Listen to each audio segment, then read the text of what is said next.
Once again welcome guys my YouTube channel MP education. So guys आज हम study करेंगे जल अवशोषण की क्रियाविधि या mechanism of water absorption. So guys plant में वाटर एब्जॉर्प्शन की टू मैकेनिज्म है। फर्स्ट है एक्टिव वाटर एब्जॉर्प्शन और दूसरी स्टडी करेंगे हम passive water absorption. So start करते हैं गाइज। पौधे में जल अवशोषण की क्रिया मूल रोमों द्वारा होती है। सो गाइज प्लांट में जल अवशोषण वाटर एब्जॉर्प्शन की जो क्रिया है वो मूल रोमों द्वारा होती है। मूल रोम क्या होते हैं गाइस? जो प्लांट है, जो पौधे हैं, उनकी रूट या जड़ में जो रूट हेयर पाए जाते हैं या फिर मूल रोम पाए जाते हैं। सो क्लियर हुआ गाइस, प्लांट की रूट में रूट हेयर पाए जाते हैं जिसे हम मूल रोम कहते हैं। मूल रोम मिट्टी के कणों के संपर्क में रहते हैं तथा पराशरण क्रिया द्वारा जल का अवशोषण करते हैं। सो गाइस पराशरण क्रिया द्वारा कैसे पौधे जल का अवशोषण करते हैं? सो गाइस हमने पराशरण ऑस्मोसिस की क्रिया में पढ़ा था। ऑस्मोसिस क्या होता है? तो ऑस्मोसिस में क्या होता है, किसी विलयन का अर्धपारगम में झिल्ली से होकर दूसरे विलयन में एंटर कर जाना ऑस्मोसिस कहलाता है। सो आगे देखते हैं गाइस। प्रत्येक मूल रोम में एक रिक्तिका पाई जाती है जो कोशिका रस से भरी होती है। सो गाइस आप लोगों को एक डायग्राम शो हो रहा होगा। ये रूट हेयर है जिसे हम मूल रोम कह रहे हैं। तो प्रत्येक मूल रोम में एक रिक्तिका पाई जाती है। ये जो खाली स्थान दिख रहा है गाइस, ये रिक्तिका है। सो आगे बढ़ते हैं। मूल रोम का कोशिका द्रव एक प्रकार का अर्धपारगम में झिल्ली का कार्य करता है जिसमें होकर भूमि जल तथा लवणों के आयन अंदर विशीर्ष होते हैं। सो गाइस मैंने आप लोगों को अभी ऑस्मोसिस की डेफिनेशन बताई थी कि विलयन का अर्धपारगम में झिल्ली से होकर दूसरे विलयन में इंटर कर जाना ऑस्मोसिस कहलाता है। सो गाइस प्लांट में वाटर का एब्जॉर्प्शन ऑस्मोसिस की क्रिया द्वारा हो रहा था। सो वही बोल रहा है यहाँ गाइस कि मूल रोम में जो कोशिका द्रव उपस्थित होता है वो एक अर्धपारगम में झिल्ली का कार्य करेगा और भूमि का जो जल होगा या फिर लवणों के आयन होंगे वो उस अर्धपारगम में झिल्ली से होकर प्लांट की बॉडी में जो वाटर है वो विभिन्न अंगों में प्रवेश करेगा। सो क्लियर हुआ गाइस आप लोगों को। आगे देखते हैं। मूल रोम कॉर्टेक्स सेल्स से संबंधित रहते हैं। कॉर्टेक्स एंडोडर्मिस तक फैले रहते हैं। एंडोडर्मिस के भीतर की ओर पेरिसाइकिल कुछ स्थानों पर प्रोटोप्लाज्म से जुड़ी रहती है। सो गाइस डायग्राम में देखते हैं। रूट हेयर या मूल रोम जो है वो कॉर्टेक्स सेल्स से संबंधित रहते हैं। सो गाइस ये रूट हेयर है और ये जो रेड वाला जो आप लोगों को सेल्स शो हो रही है तो ये पूरी की पूरी जो है वो कॉर्टेक्स है। सो यहाँ पर वही बोल रहा है कि मूल रोम जो है वो कॉर्टेक्स सेल्स से संबंधित रहती है। रूट हेयर कॉर्टेक्स सेल्स से संबंधित रहेंगी।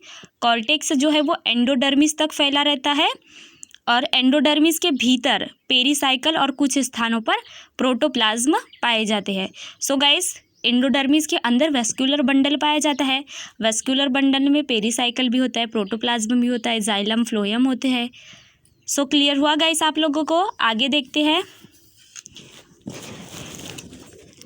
इस प्रकार मूल रोम द्वारा जाइलम तक जल की गति होती रहती है। इस प्रकार मूल रोम द्वारा जाइलम तक जल की गति होती रहती है।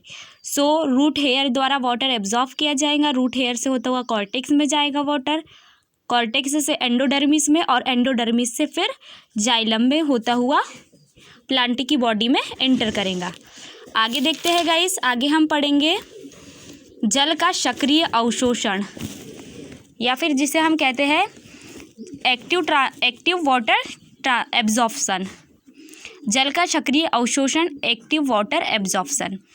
इस विधि में जड़ जो है वो सक्रिय रूप से भाग लेती है तथा श्वसन से प्राप्त ऊर्जा इस विधि में उपयोग हो जाती है। So guys active water absorption में क्या होता है? एक्टिव वाटर एब्जॉर्प्शन में जड़ जो होंगी वो सक्रिय रूप से भाग लेंगी और श्वसन से प्राप्त ऊर्जा। सो गाइस पौधे जो होते हैं, प्लांट जो होते हैं वो श्वसन करते हैं, रेस्पायरेशन करते हैं। तो जो श्वसन से ऊर्जा प्राप्त होंगी उसका उपयोग जो है वो एक्टिव वाटर एब्जॉर्प्शन में कर लिया जाएगा। So guys active water absorption दो विधियों द्वारा होता है।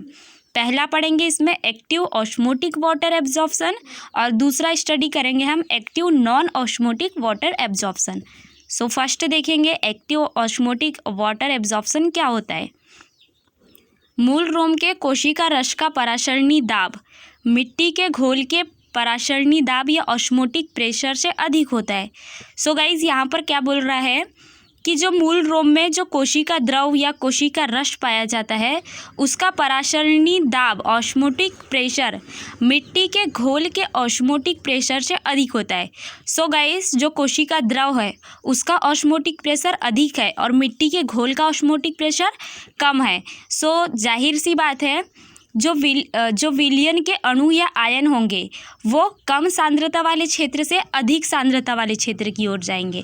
सो गाइज यहाँ कम सांद्रता वाला क्षेत्र मिट्टी का घोल है, अधिक सांद्रता वाला क्षेत्र कोशिका द्रव है। सो क्लियर हुआ गाइज आप लोगों को। आगे देखते हैं। अतः मृदा का जल परासरण के द्वारा मूल रोम में आ जाता है। तो अब क्या होगा, यहाँ कम सांद्रता है, कोशिका रस में अधिक सांद्रता है, तो कम सांद्रता से अधिक सांद्रता की ओर जल के अणु जाएंगे। तो क्या होगा कि जो मृदा का जल है वो परासरण के द्वारा मूल रोम में आ जाता है, जिसके फलस्वरूप मूल रोम का ऑस्मोटिक प्रेशर कम हो जाता है। सो गाइस जब जल के अणु कोशिका रस में चले गए हैं, मूल रोम में चले गए हैं, तो मूल रोम का ऑस्मोटिक प्रेशर अब कम हो जाएगा और मिट्टी के घोल का ऑस्मोटिक प्रेशर अधिक हो जाएगा। सो अब क्या होगा, जो मूल रोम का ऑस्मोटिक प्रेशर कम हो गया और स्फीति दाब जो है वो बढ़ जाता है, मतलब कोशिका जो है वो मूल रोम जो है वो फूल जाता है। सो क्लियर हुआ गाइस आप लोगों को एक्टिव ऑस्मोटिक वाटर एब्जॉर्प्शन। आगे देखते हैं। अब कॉर्टेक्स की वह कोशिका जो मूल रोम के तुरंत संपर्क में रहती है उसका विसरण दाब न्यूनता DPD मूल रोम के DPD से ज़्यादा हो जाता है। अगर विसरण दाब न्यूनता ज़्यादा होगा कॉर्टेक्स की वह सेल जो कोशिका कॉर्टेक्स की वह कोशिका जो मूल रोम के संपर्क में है उसका विसरण दाब न्यूनता DPD मूल रोम के DPD से ज़्यादा होता है। अतः कॉर्टेक्स की उस कोशिका द्वारा जल मूल रोम से परासरण की क्रिया द्वारा खींच लिया जाता है। सो गाइज अब जो वाटर है वो कॉर्टेक्स में चला जाएगा मूल रोम से। अब आगे देखते हैं। इस प्रकार कॉर्टेक्स की एक कोशिका से जल दूसरी कोशिका से होता हुआ एंडोडर्मिस तक पहुंच जाता है, जहां पैसेज सेल्स से होता हुआ जाइलम में चला जाता है। सो गाइज यहाँ पर जो पैसेज सेल्स है यहाँ पर अलग कलर से आप लोगों को शो हो रहा होगा। सो गाइस हम इन सेल्स को पैसेज सेल्स कहते हैं, मतलब जल के लिए एक मार्ग सा बन जाता है। जो सेल्स से जल होता हुआ आगे बढ़ता है उसे हम पैसेज सेल कहते हैं। सेकंड देखते हैं active non osmotic water absorption. इसमें क्या होता है, इस क्रिया में मिट्टी के घोल का परासरणी दाब अधिक होगा और कोशिका रस का परासरणी दाब या ऑस्मोटिक प्रेशर कम होते हुए भी पौधे पानी का अवशोषण करेंगे।